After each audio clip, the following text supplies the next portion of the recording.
भारत ने रखा एक ऐसे सेक्टर में कदम जो भारत पर करेगा ऐसी धन की वर्षा जिससे इकोनॉमी में आएगी ऐसी सुनामी जो जापान और चीन की इकोनॉमी को खुद में समेट लेगी। जिस बॉन्ड इन्वेस्टर कंपनी के बलबूते चीन और जापान सुपर पावर बने बैठे हैं, वह कंपनी चीन और जापान को छोड़कर भारत को सुपर पावर बनाने के लिए मैदान में कूद पड़ी। अब भारत की इकोनॉमी आसमान में जा पहुंचेगी। चीन, अमेरिका, जापान और रूस जो खुद को दुनिया के सबसे मजबूत देश बनकर बैठे हैं, उनकी अकड़ भारत एक झटके में तोड़ देगा। इन देशों की इकोनॉमी पर भारत ने मारी ऐसी चोट जो आसमान से जमीन पर आ गिरी। भारत के 2024 के बजट ने पूरी दुनिया को हिलाकर रख दिया। दोस्तों, इस समय जापान से लेकर चीन फाइनेंशियल क्राइसिस का सामना कर रहे हैं और उनकी इकोनॉमी दिन पर दिन नीचे गिरती ही जा रही है। लेकिन इसी बीच भारत के इकोनॉमिक डेवलपमेंट को लेकर कुछ ऐसे खुलासे हो रहे हैं जिससे भारत की इकोनॉमी आसमान में पहुंचने जा रही है। दरअसल हाल ही में भारत की फाइनेंस मिनिस्टर निर्मला सीतारमण द्वारा साल 2024-25 का यूनियन बजट पेश किया गया और कुछ ऐसी जानकारियां निकल कर आ रही हैं जिसने उन देशों के होश उड़ाकर रख दिए हैं जो कि दुनिया के सबसे मजबूत देश बनकर ऊंचाइयों पर बैठे हुए हैं। दरअसल भारत एक ऐसे सेक्टर में कदम रख चुका है जो कि भारत को आने वाले समय में सुपर पावर बना सकती है। जी हां दोस्तों, आज हम बात कर रहे हैं कुछ ऐसे सेक्टर की जिसको लेकर हाल ही में बजट अनाउंसमेंट के समय खुलासे किए गए हैं, लेकिन उन पर बहुत कम लोगों की ही नजरें जा रही है। और हाल ही में खबर निकल कर आ रही है कि डोमेस्टिक प्रोडक्शन को बढ़ाने के लिए भारत क्रिटिकल मिनरल की माइनिंग और उसके प्रोसेसिंग पर काम करने जा रहा है। क्योंकि देखा जाए तो अभी तक इस तरीके के मिनरल को हम चीन और कजाकिस्तान जैसे अन्य देशों से खरीदते थे और इसके न जाने कितने उपयोग हैं कि इससे भारत का इतना ज्यादा फायदा होने जा रहा है, आप इसके बारे में सोच भी नहीं सकते। इसके अलावा भारत के डोमेस्टिक इंडस्ट्रीज को बढ़ावा देने के लिए कई प्रोडक्ट पर इंपोर्ट ड्यूटी को बढ़ा दिया गया है, जिससे चीन और अमेरिका को भारत की तरफ से बहुत बड़ा झटका लगा है। आखिर भारत के बजट अनाउंसमेंट के बाद चीन जैसे देशों की खटिया क्यों खड़ी हो रही है? तो दोस्तों, पूरी खबर क्या है जानेंगे इस वीडियो में, लेकिन उससे पहले भारत के इस कामयाबी के लिए इस वीडियो पर एक लाइक तो बनता है। फटाफट वीडियो को लाइक कर दीजिए। दरअसल दोस्तों, भारत की इकोनॉमी दिन पर दिन रिकॉर्ड तोड़ रही है और वह भी ऐसे समय पर जब दुनिया के सुपर पावर देश कहे जाने वाले जापान और चीन फाइनेंशियल क्राइसिस का सामना कर रहे हैं और उनकी इकोनॉमी पूरी तरह से चरमरा रही है। और हाल ही में भारत के फाइनेंस मिनिस्टर निर्मला सीतारमण द्वारा जो बजट पेश किया गया है और उसके बाद जो खुलासे किए गए हैं, उसने सुपर पावर देशों की नींद उड़ाकर रख दिया है। फिलहाल सबसे पहले आप इस रिपोर्ट को देखिए जिसमें आप साफ साफ देख पाएंगे कि JP Morgan ignites $40 billion in Indian bonds.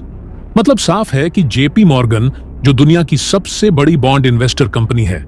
उसकी तरफ से भारत पर $40 बिलियन का इन्वेस्टमेंट हो चुका है। यानी कि इस बॉन्ड इन्वेस्टर की तरफ से भारत को $40 बिलियन मिल रहे हैं, जिससे भारत अपने देश के इंफ्रास्ट्रक्चर डेवलपमेंट के जो बुलेट ट्रेन जैसे रेलवे प्रोजेक्ट है, उसको चीन और जापान से भी ज्यादा एडवांस बना सकता है। आपको बता दें कि $40 बिलियन कोई छोटा मोटा अमाउंट नहीं है, बल्कि दुनिया भर में लगभग 30 देश ऐसे हैं जिनकी इकोनॉमी इसके आसपास भी नहीं आती। यानी कि आप समझ सकते हैं कि भारत यदि इतने अमाउंट का किसी पार्टिकुलर सेक्टर में इन्वेस्ट कर दे तो उस सेक्टर में चीन, जापान और अमेरिका जैसे देश को पीछे हटने से कोई भी नहीं रोक सकता। और आपको जानकर हैरानी होगी कि जेपी मॉर्गन वही बॉन्ड इन्वेस्टर कंपनी है जिसके बलबूते आज के समय में चीन सुपर पावर बनकर बैठा है। लेकिन भारत के लिए यह अच्छी खबर है कि चीन की इकोनॉमिक मार्केट दिन पर दिन क्राइसिस की ओर जा रही है, जिसके कारण यह बॉन्ड इन्वेस्टर अपने हाथ को चीन से पीछे हटा चुकी है, जबकि अब यही बॉन्ड इन्वेस्टर भारत के ऊपर अपने हाथ को रख चुकी है और इनको भारत पर इतना ज्यादा ट्रस्ट हो चुका है कि भारत में इंफ्रास्ट्रक्चर डेवलपमेंट के लिए शुरुआत में ही कोई छोटा मोटा अमाउंट नहीं, बल्कि $40 बिलियन को इन्वेस्ट करने की तैयारी उनकी तरफ से की जा रही है। और आपको बता दें कि इस बार जो बजट पेश किया गया है,